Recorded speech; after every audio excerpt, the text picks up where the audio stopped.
Welcome to The Explainer. I am so thrilled to have you here today.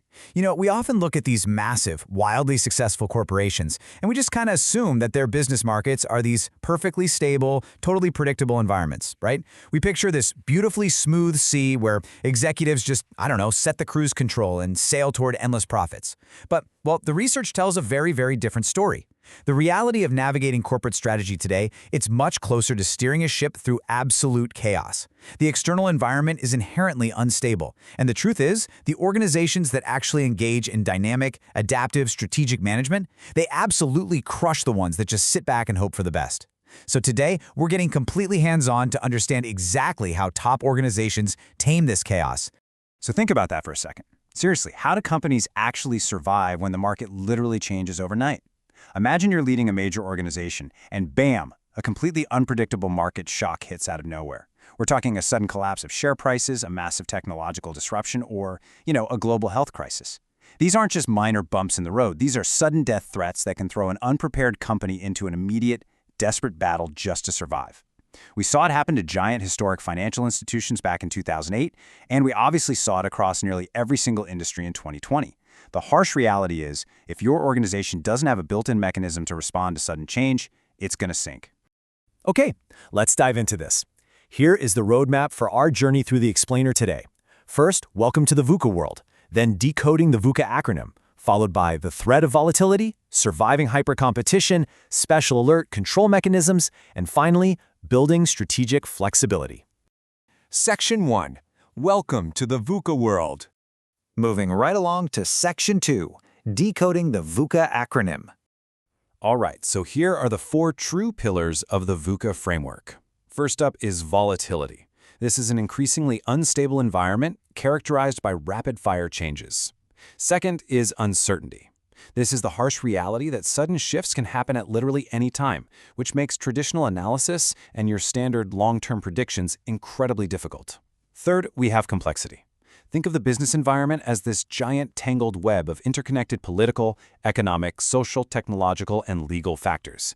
You really can't just change one single thing without completely impacting another. And finally, ambiguity. These are circumstances characterized by a whole mix of environmental changes and really confusing problems where the right answer, it's almost never obvious. Now here's a fun little fact. If you ever take a management quiz on this topic, you might see the word unclarity listed as an option. And honestly, it sounds like it fits perfectly, right?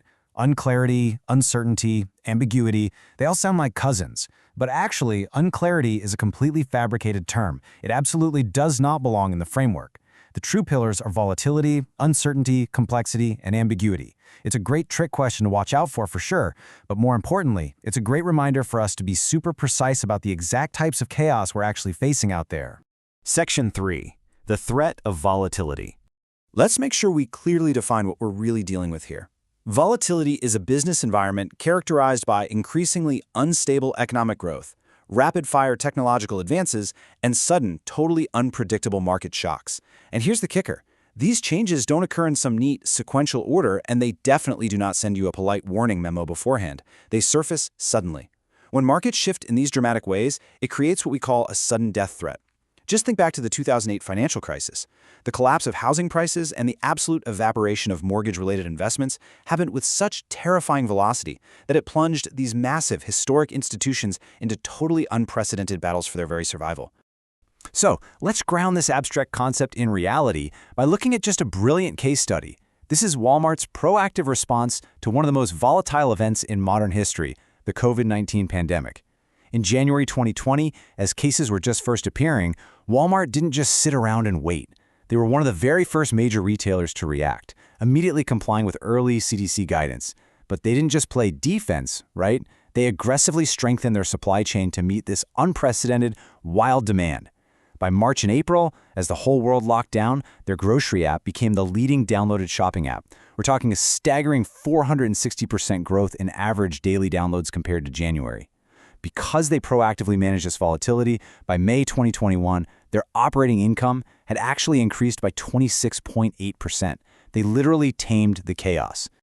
Section 4. Surviving hypercompetition. The scholar Richard Devaney captures this chaotic environment just perfectly. He calls it hyper-competition. Now, what's really interesting about this quote is the intense imagery he uses. Look at the words: frequency, boldness, aggressiveness. He points out that market stability is just constantly under threat from short product life cycles, rapid design cycles, and totally unexpected outsiders just jumping into the fray. It creates this condition of constant disequilibrium. Basically, you are never perfectly balanced. You're always moving, always reacting, and always trying to stay at least one step ahead of a really diverse group of hostile players. And this brilliantly illustrates exactly how we fight back against that disequilibrium. Strategic planning sits right in the dead center, acting as this crucial bridge. Over on the left, you've got all those volatile external forces: the economy, technology, politics, the climate, the competition. And let's be real, you cannot control those. But on the right, you have your internal environment. That's your organizational culture, your human resources, your physical assets. Strategic planning is the active, nonstop process of mapping those unpredictable external forces to your actual internal capabilities so you can respond effectively instead of just reacting in a panic. Section 5. Special Alert Control Mechanisms.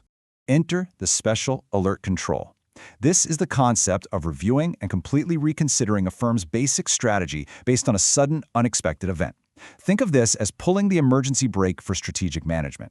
When a natural calamity hits, or an industrial disaster, or a sudden collapse of share prices happens, you don't just, schedule a casual sync for next month to chat about it. The event triggers an immediate, highly intense reassessment of your entire current strategy. Let's move to and see how this builds step by step in the real world. First, the unforeseen event actually occurs, and that serves as the trigger mechanism. Second, rather than everyone just running around panicking, a pre-established crisis management team steps up and takes over the initial response and coordination. Third, there's an immediate, intense reassessment of the current situation. You have to ask, is our current plan failing right now? Do industry conditions demand a massive overnight shift? And finally, step 4, the execution of contingency plans. These are the fallback strategies you formulated way in advance to handle unknown events, and they allow the firm to rapidly reallocate resources and actually survive the immediate crunch. Section 6. Building Strategic Flexibility. There is just a beautiful distinction to be made right here. While having a sense of direction is obviously important, rigid enforcement of a long-term plan can totally stifle creativity and actually become a massive barrier to change. In a highly uncertain and volatile world, holding on to a rigid strategic map is incredibly dangerous. Think about it. If the road ahead is completely washed out, your map is completely useless. Instead, organizations need a finely tuned strategic compass. This is what the literature refers to as planned emergence. It means you combine purpose-led planning with the actual fluidity to respond to changing circumstances. You maintain your true north, absolutely, but you actively navigate the obstacles as they emerge, delaying your commitment to a specific path until the potential really becomes clear. And we absolutely know this fluid, flexible approach works. I want to bring you back to this number for a second. 460%. That was the massive growth in Walmart's grocery app downloads at the very onset of the pandemic. They didn't achieve that by stubbornly clinging to some rigid map they created back in 2019. No way. They achieved it by using their strategic compass. They demonstrated incredible strategic flexibility, and they rapidly reallocated their tangible resources to meet totally ad hoc customer demands in a completely turbulent market. They saw the volatility, they quickly adjusted their configuration, and they capitalized on it. So, what does this all mean for you? I want to leave you with this question to really evaluate your own team's readiness. Is your organization's strategy a rigid map destined to become completely obsolete the very second the environment shifts? Or is it a finely tuned compass, built with the strategic flexibility and special alert controls necessary to actually navigate the next inevitable market shock? Because, listen, volatility in the VUCA world is a guarantee. It's coming. Your survival, however, is entirely dependent on how you plan to navigate the chaos today. Thank you so much for joining me on this explainer, and hey, keep that compass calibrated.